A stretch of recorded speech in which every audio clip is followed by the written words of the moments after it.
I wanted to register some thoughts about a video that I saw recently that really interested me.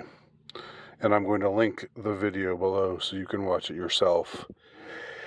The video asks the question, is the song by the Smiths called Panic actually about Jimmy Savile? And this is something I'd never thought about before. There's some evidence to not confirm it, but to make one wonder concerning certain lines in the song. To me, most noticeably, the lines from the lead side streets that you slip down, provincial towns that you jog around, hang the DJ, hang the DJ, hang the DJ, hang the DJ. Now, Leeds is where Savile was from, so the notion of him slipping down, like the predator that he was. And even more so, though, even more than that, the provincial towns you jog around. Jimmy Savile, of course, made a big spectacle of himself jogging in these little towns. He would go out somewhere and then they would televise him jogging. And he'd be in his colorful tracksuit and with his crazy hair, and it would be a big event, and people would notice, and it was like it was all for charity. It was for charity, my dear. And of course later he would visit some children's hospital or some such thing, and stuff would happen, and nobody would talk about it. People knew, but nobody talked about it, as Johnny Rotten himself said, and as far back as 1978.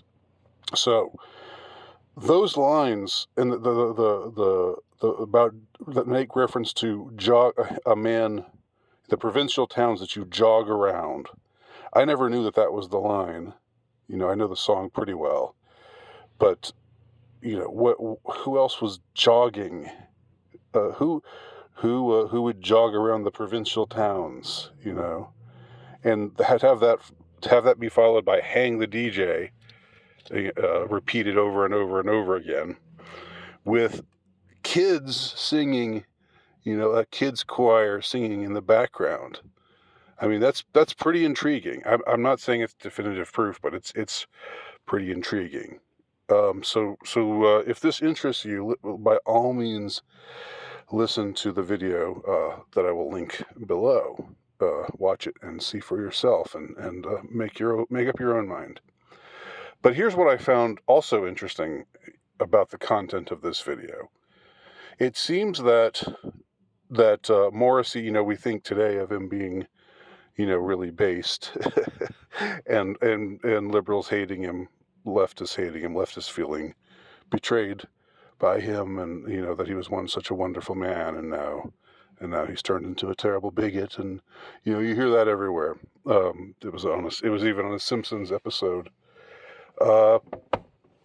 where Lisa discovers the Morrissey of the 80s is gone forever, and so forth, and to be replaced by this abominable man. But really, if you pay attention to this interview from the 80s, Morrissey was pretty damn based even in the 80s. He was saying some stuff that was gutsy, that showed he didn't give a shit. He was gonna say what he was gonna say. Now, I don't know what I think about his thesis, but I think it's very interesting that he felt the need to express this, and this was an interview in Melody Maker. Now, I'm only going to summarize this. I'm going to paraphrase what Morrissey said. If you want to hear the direct quote, again, go to the video below, or I guess there's probably other places you can find this information. of Morrissey's interview with Melody Maker sometime in the 80s, sometime in the I think around 86 or so, that touched off this controversy. Morrissey was asked some question about indie pop or indie music versus black music, and Morrissey said that he didn't have any opinion about black music in general, but he thought that the black popular music that was being promoted heavily at the time was completely abominable, and he named people like Janet Jackson, Diana Ross, and others. And he said, they're promoting this trash just because it's being sung by blacks, and that they want to promote blacks over whites." And he said this. He said this in the 80s. Okay. And he said, "Look, there's evidence of." They asked him, "Well, are you really saying there's a conspiracy?" He said, "I see a conspiracy afoot," and he says something like, "We're all of these black singers, these black artists, musical artists, contemporary at the time, they get played and played and played. When have the Smiths ever been played as much as they've been played?" I mean, he directly, he makes it very, he leaves himself open to charges of self-aggrandizement, of course, in addition to the ever-present charge of being racist. But that's part of what's cool about it. He pulls no punches, and he just says what he feels. And again, this is the 80s, so I think Morrissey never really changed that much. I think he was quite the character, even back in his youth, in the 80s. Now, what I want to explain what it is that I find so wonderful about the story, and how it contrasts so much with the way things are right now, and and highlights how awful things are right now, the contemporary state of things. Because after he gave this interview, they asked Johnny Marr, or I don't know if somebody asked Johnny Marr, the other major musician in the Smiths. I guess the two of them, Morrissey and Johnny Marr, were the major components of the Smiths, and the other musicians, were less, sort of came and went, or interchangeable, or something. I don't know the history of the Smiths all that well, but that's my impression. Or is it Johnny Marr or Jimmy Marr? Somebody correct me. I know his last name is Marr. So they ask Marr about it, or Marr chimes in and says this, essentially, again, I'm paraphrasing, and you can go to the video to find out what he was directly quoted as saying.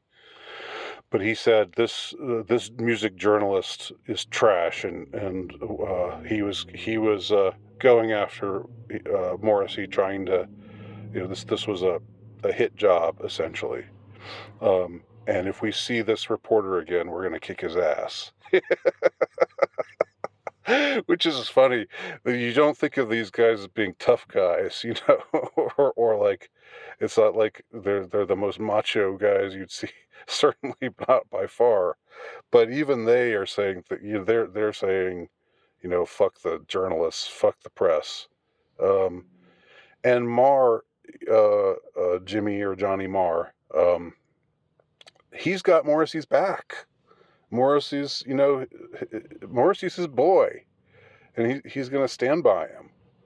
Now, deep down, he might wonder, Morrissey, why did you say these things? Was it really necessary for you to say all these controversial things about black music? but that's not what he says to the world. To the world, he says, Morrissey, I'm in Morrissey's corner, and fuck the press. That would never, ever happen today, I'm afraid. If anyone in any band, that's got any kind of mainstream success, if anyone said anything sort of like what Morrissey said in this interview today, said something that was a little spicy, a little um, non-woke, a little bit challenging of the conventional wisdom, or the status quo, in these sorts of ways, that might bring charges of being racist or sexist or whatever. That his fellow bandmates would turn on him in an instant. They would put a statement out and say, we would just like to say that Morrissey does not speak for the band. We are horrified by Morrissey's words, and we want to make it known that the Smiths do not stand for these. The Smiths are against racism in all forms, and blah blah blah. The drill, because you've heard it over and over again. It's self-important, self-aggrandizing, virtue signaling. But it's so refreshing to hear that wasn't the case, that to me is a takeaway from this video about whether the song "Panic" is actually about Jimmy Savile.